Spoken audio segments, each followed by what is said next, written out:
There lived two great families, the Williams and the Carters. Their names opened doors to the highest circles, their influence stretched across business and politics, and their children walked with the confidence of royalty. Among these children were Ray Williams and Diane Carter, two young souls bound by love as deep as the ocean. From the moment they met in high school, their hearts became inseparable. Theirs was a love like in the old folk tales, full of laughter, dreams, and promises whispered beneath the golden sunsets. Their families were more than friends. They were allies, business partners, and powerful forces that shaped the city's future. The Williams owned sprawling real estate empires, while the Carters controlled major oil and gas industries. Together they were unstoppable. But just as no river flows forever without meeting a rock, the peace between the two families came to a bitter end. It began with whispers, disagreements over business deals, suspicions that turned into accusations, and trust that cracked like broken glass. No one knew the full story, but soon the Williams and the Carters, once bound in unity, became sworn enemies. At first, Ray and Diane believed their love could withstand the storm. What did their families' quarrels have to do with them? They promised to stay together no matter what. But they were young, and the weight of their family's anger was heavy. One evening, Diane's father, Mr. Carter, called her into his study. His face, usually full of warmth, was now cold and stern. "You will end things with Ray," he commanded. Diane's heart pounded. "But father, we love each other. There is no love between the Williams and the Carters anymore. And there will be none between you and that boy. You are my daughter, and you will obey me." Diane fought back tears. "What if I don't?" Her father's eyes darkened. "Then you will no longer be a Carter." It was a cruel choice, her love or her family. On the other side of the city, Ray faced the same battle. His mother, Mrs. Williams, sat him down, her eyes sharp with warning. "You will leave that girl, Ray," she said. "The Carters are no longer our friends. You have a future to think about." Ray clenched his fists. "Diane has nothing to do with the fight between our families. She has everything to do with it," his mother snapped. "You cannot love a Carter. It is over." Ray and Diane met one last time beneath the moonlight. Their hands trembled as they held each other, their hearts refusing to let go. "We'll find a way," Ray whispered. Diane shook her head. "We're just children to them. They will never let us be." A heavy silence fell between them. Finally, with tears glistening in her eyes, Diane stepped back. "Goodbye, Ray." Ray's voice cracked. "Goodbye, Diane." And just like that, their love, once so strong, crumbled beneath the weight of their family's war. Heartbroken, Ray threw himself into distractions. He began spending time with new friends, going to parties, and burying his pain in the fast life of Lagos' wealthy elite. And that was when he met Joyce. Joyce was beautiful, smart, and fun, everything a young man could want. She wasn't Diane, but she made him forget, even if just for a while. They started dating, and though Ray never said it aloud, a part of him wished he could truly love her. Diane, on the other hand, withdrew from the world. She focused on her studies, keeping her heart locked away like a treasure no one could steal again. She heard about Ray and Joyce, and though she pretended not to care, the pain was there, buried deep. But life moved forward whether they were ready or not.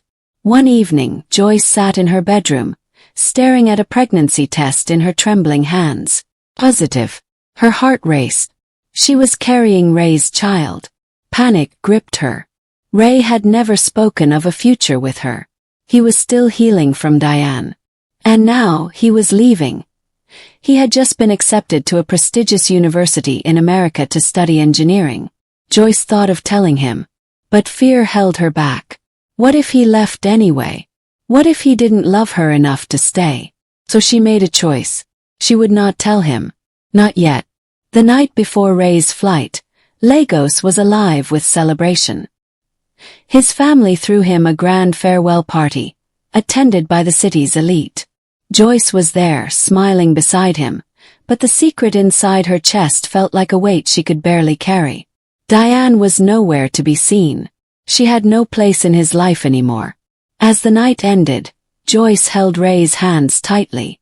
"You'll keep in touch, right?" she asked. Ray nodded. "Course. I'll come back." But deep down, Joyce knew that once he was gone, things would never be the same. And she was right. Ray's journey to America was long, filled with hopes of new beginnings and dreams of a future far from the pain of the past. The bustling city of Lagos, with all its luxuries and heartaches, seemed so far behind him. There, he could focus on his studies and build a life separate from the tangled webs of his family's disputes. America was different. Larger, faster, and full of opportunities. Ray threw himself into his studies, working tirelessly at the university. He made new friends, joined clubs, and was often seen at parties where laughter filled the air, and distractions kept the memories of Diane and Lagos from creeping into his mind. Yet, even in the land of new beginnings, there was one thing Ray couldn't escape: his loneliness. Back in Lagos, Joyce was living in a world that seemed so far away from the life Ray had begun. She had kept her pregnancy secret, unsure of how to tell him. She watched as the months passed, her belly growing with the child they had created together. It was hard, difficult to keep a secret so big, especially when every day she longed to hear Ray's voice, to feel his support.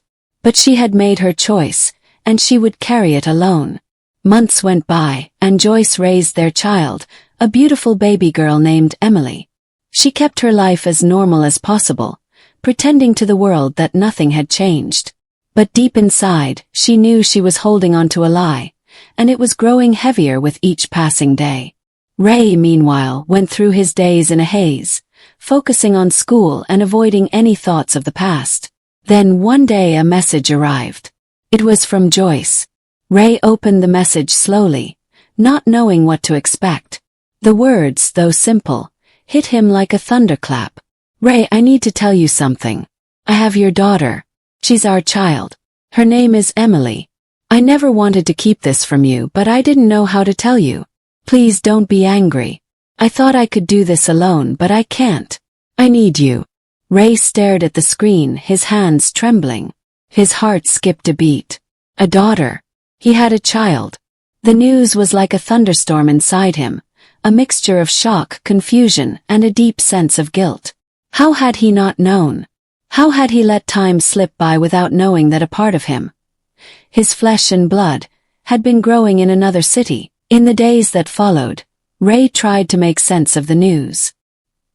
He couldn't bring himself to respond to Joyce immediately. The emotions swirled within him: fear, responsibility, and disbelief. Years went by, and Ray continued to study, pushing himself to the top of his class. He joined internships, worked on engineering projects, and became well known in his field. He never returned to Lagos, not once, even when the thought crossed his mind. He had built a life for himself in America, and it seemed to be enough. But deep down something was missing. Joyce, on the other hand, continued to raise Emily with quiet grace. She focused on her work, taking up a job in a local law firm, and spent her evenings with her daughter. Her life, though filled with love, was often a lonely one. She had made peace with Ray's absence, but it didn't stop the ache in her heart. In the meantime, Diane had tried to move forward as well. She threw herself into her studies, excelling in everything she did. But after the broken promise of Ray's love, she found herself unable to fully trust anyone. She dated occasionally, but no one ever compared to Ray. Life, as it often does, carried on, quietly but never without change. It was 5 years later, and Ray had finished his studies and started working in a prestigious engineering firm in New York. He had made his name, but he had never forgotten Lagos, never forgotten the memories of Diane and the broken ties with his family. Something was calling him back, a deep need to return, to confront the past and see the city that had shaped him. So, Ray boarded a flight back to Lagos, a city that had once been his world but now felt like a distant dream. He had no idea what awaited him, no idea that the past, long buried in his heart, was about to rise up and demand his attention. On a warm afternoon, Ray walked through the bustling mall in the heart of Lagos. The bright lights, the hum of conversation, and the smell of street food brought him back to his youth. He had forgotten how much he had missed this city, the energy, the life of it all. And then it happened. As Ray walked past a boutique, he heard a familiar voice. Ray. He turned and there she was, Diane Carter. Her beauty had only grown with time. She stood before him, her eyes wide with surprise, and for a moment the world seemed to stand still. Ray's heart raced. Ray's voice was soft, unsure. For a few moments, neither of them spoke. Then Diane broke the silence. It's been a long time, she said, her voice steady, though her heart was anything but calm. Ray smiled nervously. A really long time. The years between them seemed to vanish in that instant. There was no awkwardness, no bitterness, only the strange pull of a love that had never quite died. They sat down at a small cafe in the mall, the world bustling around them, yet their conversation seemed to slow time. How have you been? Ray asked, his voice soft but filled with genuine curiosity. Diane smiled, though it was a smile tinged with sadness. I've been fine. I graduated, worked for a while, and now I'm helping my father with some of the family business. Ray nodded, impressed but not surprised. Diane had always been smart, determined. She had always known exactly what she wanted. And you, she asked. You seem different, changed. Ray laughed, running a hand through his hair. I guess I've grown up a bit. It's been a wild ride. So, Diane said after a pause, her gaze steady. Why are you back in Lagos, Ray? After all this time? Ray's smile faltered, and for a moment, he didn't know how to answer. He hadn't thought much about it before he came back. But now, as he sat across from Diane, the answer seemed clear. I guess. Came back to face things. I don't know. To see the city again, to see you. His words hung in the air between them, a confession without being a confession. Diane's eyes softened, but there was also a flicker of something. Perhaps hope, perhaps fear. I never thought I'd see you again, she said, her voice barely above a whisper. You left so suddenly. And when you did, it was like you disappeared from my life. I didn't know how to hold on to something that was already slipping away. Ray felt the weight of her words, the truth in them.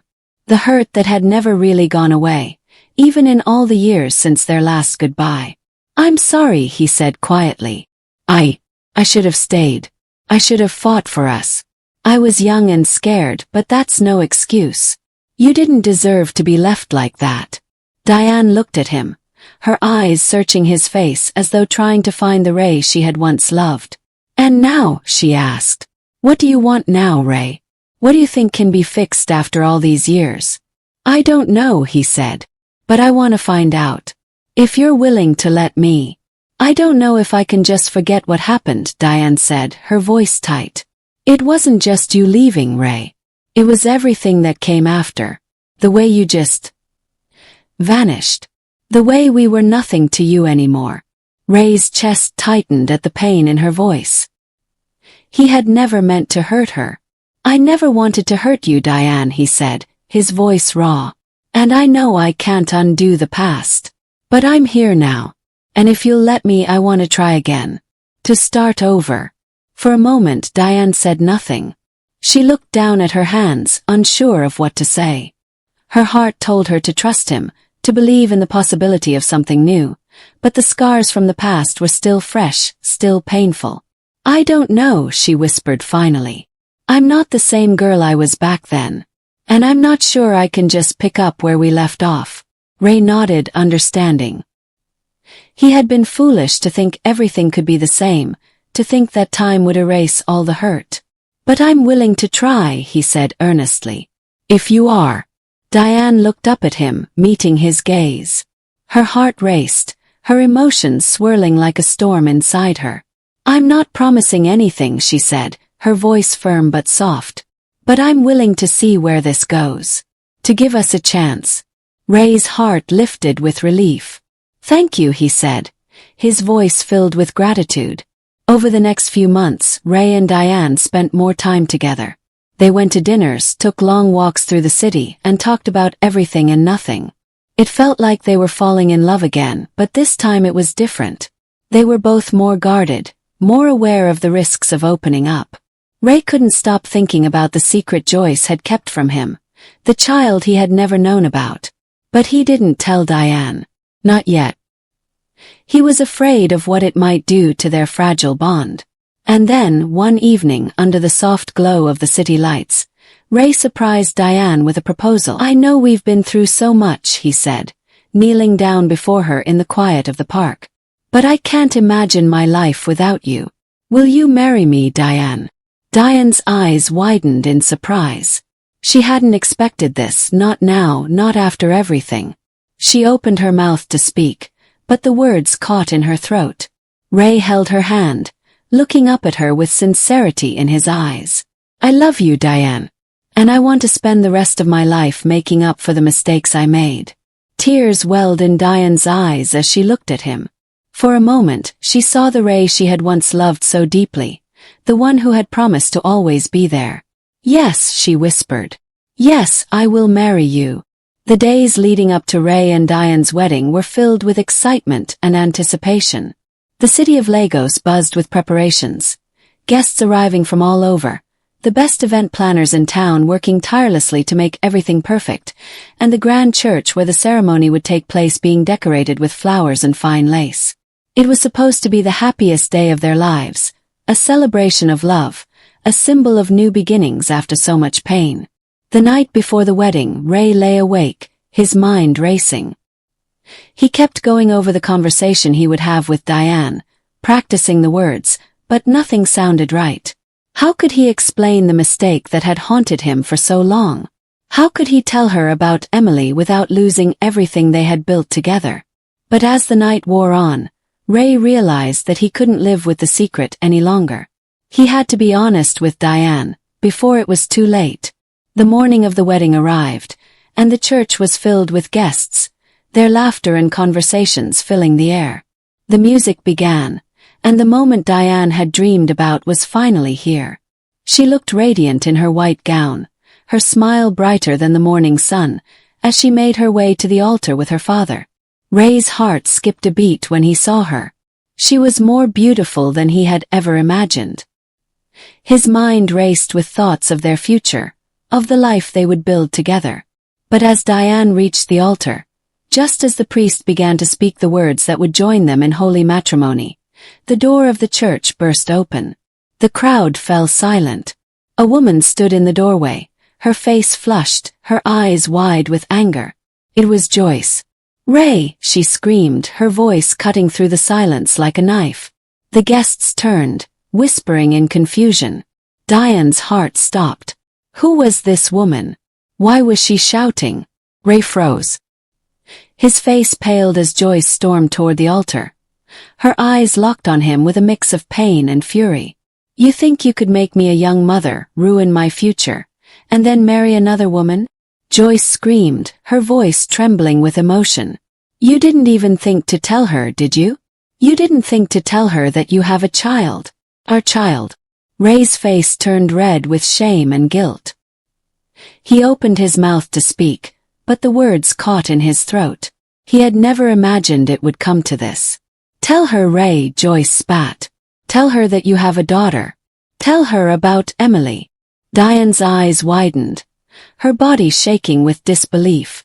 She turned to Ray, her face a mixture of confusion and anger. "What is she talking about, Ray?" she demanded. "What is going on? Why didn't you tell me?" Ray opened his mouth to explain, but his mind raced too fast. What could he say? How could he make Diane understand? I didn't know how to tell you," Ray stammered. "I found out only recently. I didn't know. I didn't know about Emily." But Joyce wasn't done. She stepped forward, her voice growing louder. "You're lying. You knew. You just didn't care. I did everything to keep him, and you think you can just waltz in and marry him? You don't even deserve him." Diane's mind spun. She turned to Ray, her face pale with shock. "You have a child with her?" she asked, her voice trembling. Ray nodded, his heart heavy with guilt. Yes, do. I didn't know until recently. I never wanted any of this. I never wanted to hurt you. But the damage was done. The hurt in Diane's eyes was more than Ray could bear. She took a step back, her expression hardening. You never thought to tell me, Ray, she whispered, the hurt clear in her voice. You let me walk down that aisle without telling me the truth. Ray opened his mouth to apologize, but Diane held up a hand. Whoa, can't do this. Not now. Not after everything. With that, she turned and walked out of the church, leaving the stunned crowd behind her. The ceremony had been stopped, the promises of forever shattered. The guests sat in stunned silence, unsure of what to do or say.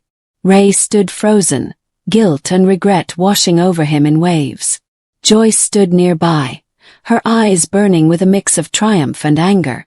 Ray wanted to run after Diane, to explain everything, to beg for her forgiveness. But he knew deep down that it was too late. The damage had been done, and there was no way to take back the hurt he had caused. As he stood there, paralyzed by the weight of his mistakes, Joyce came up to him, her voice filled with venom. This is what happens when you think you can leave me behind. You can't just run off and pretend everything is fine. Ray turned to face her, his eyes filled with pain. I didn't want this, Joyce. I didn't want any of this. I didn't want to hurt Diane. But Before he could finish, Joyce turned and walked away, leaving Ray standing in the church, a broken man. The perfect wedding was over. Diane locked herself in her bedroom, ignoring every call. Outside, Lagos was still celebrating, but for her, everything had fallen apart. Ray had tried to call. He had even come to the house. But she refused to see him. How could she? The man she loved had kept a secret so big, so painful, and he thought she would just accept it. She felt betrayed. After days of silence, Ray finally entered her house. He found Diane sitting by the window, her engagement ring on the table beside her. Diane, please. Let me explain, he pleaded. She turned to him, her face cold. There's nothing to explain, Ray. You had a child and never told me. I didn't know, Diane. Joyce never told me. Until when? Diane demanded. Until it was too late. Until she had to crash our wedding for the truth to come out. Ray had no words. Diane took a deep breath, her voice barely above a whisper. I can't do this anymore, Ray. A long silence filled the room. Then she said the words that shattered Ray's world. Leave. Ray's chest tightened. Diane, don't do this. She closed her eyes and a single tear fell. Please, Ray. Just go. Days passed. Then weeks. Diane felt like a stranger in her own home. The house that was supposed to be filled with laughter and love after the wedding now stood silent and cold. Her phone buzzed endlessly. Messages from friends, family, and even reporters hungry for gossip. She ignored them all. She wasn't just heartbroken. She was angry. She told herself she had made the right decision. But every night when she closed her eyes, she saw his face. And then the nightmares began. The first one was subtle. She was in a dark house, running. She could hear whispers in the shadows, but she couldn't understand them. Then she saw a crying child standing alone. She reached out to him, but he vanished. She woke up gasping, drenched in sweat. First she thought it was stress. But then it happened again. And again. And again. Each night the dreams grew darker. She was trapped in a house filled with shadows, voices calling her name. And always she saw the child. Always crying. Always disappearing before she could touch him. One morning Diane couldn't take it anymore. She called her best friend Linda. There's something wrong, she whispered over the phone. Linda came over immediately. After listening to Diane's dreams, she frowned. This isn't normal. Diane shivered. I know. You need to see someone, Linda said. A therapist. Diane asked. Linda shook her head. Oh, a pastor. The church was quiet when Diane and Linda arrived. Pastor Michael listened patiently as Diane explained her dreams. When she finished, He closed his eyes in deep thought. Then he looked at her and said something that made Diane's skin crawl. "You are under a spiritual attack." Diane's heart pounded. What does that mean? Someone doesn't want you to move forward. Someone wants to keep you trapped in the past. Diane swallowed hard. The name rang in her mind like a warning bell. Pastor Michael leaned forward. "You need to pray. Rest. Read these Bible verses." He handed her a small notebook filled with scriptures. "Do this for 3 days," he said. "And God will reveal the truth to you." Diane took the notebook with shaking hands. Could this really be spiritual? Or was she simply losing her mind? Meanwhile, Ray was drowning in regret. After Diane had thrown him out, he had nowhere to go. His parents were furious with him. The world saw him as a man who had abandoned his own child. With nowhere else to turn, he went to the one place he never thought he would, Joyce's house. Joyce welcomed him with open arms. She cooked for him, took care of him. She acted like they were a family. But Ray felt nothing. His mind was still with Diane. One night, as he lay on the couch, something strange happened. He woke up suddenly, his heart pounding. The air in the room felt wrong. He looked around. And then he saw it. A small, shadowy figure standing at the edge of the room. It looked like a child. His child. But before Ray could speak, the shadow melted into the walls. A cold shiver ran down his spine. "What's going on?" he muttered. He had never believed in spirits or curses. But something was very, very wrong. And he needed to find out what. Diane followed the pastor's instructions with all her heart. For 3 days she fasted. She prayed. She read every Bible verse, crying out to God for answers. On the 3rd night she had a different dream. This time she was not trapped in a dark house. She was standing in a bright golden field. And there in the distance she saw Ray. He was chained. Thick, rusted chains wrapped around his body, keeping him from moving. Diane stepped forward, but a dark figure stood in her way. It was Joyce. Her eyes burned with anger, her voice echoing like thunder. "He belongs to me." Diane gasped, waking up instantly. Her heart pounded. She finally understood. Ray wasn't just making bad choices, he was trapped. Something dark had its hold on him. And now Diane knew what she had to do. Back at Joyce's house, Ray was drowning in confusion. He had no memory of how he got here. Why had he even come to Joyce's house? Why did the days feel like a blur? That night he sat up in bed trying to think. And that was when he heard whispers. Soft, eerie voices in the darkness. Then a hand touched his shoulder. He spun around, but there was no one there. His breath came fast. Something was wrong. He jumped out of bed, rushing to the door. But before he could leave, Joyce appeared in front of him. Her eyes were wild. "Where are you going?" she asked, her voice oddly calm. Ray swallowed hard. "I need to leave." Joyce smiled, stepping closer. "You can't. You're mine, Ray." Ray's blood ran cold. That was when he saw it. A small bottle on Joyce's dresser, filled with a strange black substance. Bell. His mind spun. Had Joyce been using something on him? Suddenly everything made sense. The haze in his mind. The way he had forgotten everything. Joyce had done something to him. And now he needed to escape. Ray grabbed Joyce's arm. "Tell me the truth," he demanded. Joyce struggled, but his grip was strong. "Did you do something to me?" Joyce's face twisted in anger. "You think I was going to let you leave me for her?" She screamed. Tears streamed down her face. "I loved you, Ray. I loved you more than she ever did." Ray felt like he had been punched in the stomach. "You tricked me," he whispered. Joyce wiped her face. Then, in a low, trembling voice, she confessed everything. She had used spiritual manipulation to keep Ray close. She had made sure he never truly moved on. And the worst part, even the pregnancy had been part of her plan. "I thought if I had your child, you would never leave me," she sobbed. Ray staggered back, disgusted. Everything had been a lie. Everything. Without another word, he stormed out of the house. He didn't know where he was going. He just knew he needed to see Diane. Diane was awake when Ray knocked on her door. She had been waiting. The moment she opened it, she saw the truth in his eyes. Joyce was behind everything, he said, breathless. Diane said nothing. She already knew. Ray dropped to his knees. Diane, I'm sorry. I should have told you. I should have fought harder. She placed a hand on his shoulder. Ray, she whispered. I know. His eyes widened. You do. She nodded. I prayed for you. And I saw it all. Ray broke down, burying his face in her lap. For the first time in years he was free. The days passed, and slowly wounds began to heal. Ray and Diane talked for hours. About the past. About the pain. About their future.